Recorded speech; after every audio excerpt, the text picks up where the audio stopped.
taking that perspective that you had early on, where it was you were more, sounds like you were more black and white, more objective, Yes. Hmm. uh, and coupling that with the fact you were a competitive athlete growing, Hmm. and Hmm. like a D1 volleyball player Hmm. at a very high level at a very Hmm. successful school. How did that impact your relationships Mm.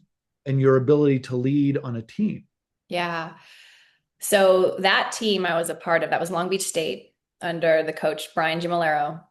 And at the time of my development, that team was a perfect fit for me because it was a very high accountability culture, very much about commitment, committing to the team.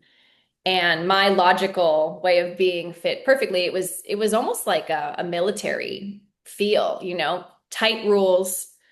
We're doing this in service of the team. But what I learned a lot from that team was how to be in service of something bigger than you and how to be in alignment with the group mission above and beyond your own individual priorities. Mm-hmm. And the discipline and the commitment that's required for that. It's a lens of self-sacrifice, but self-sacrifice for a higher good, you know. I will help more than I might think I need to because that's just what we need as a group to be successful. And so from that experience, it was such an amazing program, and he was such a strong coach. I learned the intricacies of teamwork.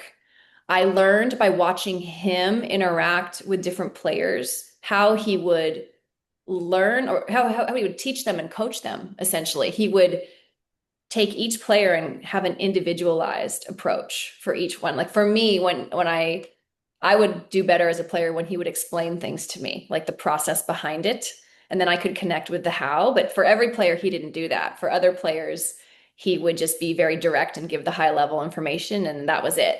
So I saw him slow down and change his coaching style according to the player and what they needed. That really impacted my leadership as well to say, all right, what does your team need? What do your people need? That's an important lens for leadership. And so is what are we trying to accomplish as a team? How is that bigger than me? I love that individual approach that your coach took, recognizing that you needed the data and the backstory.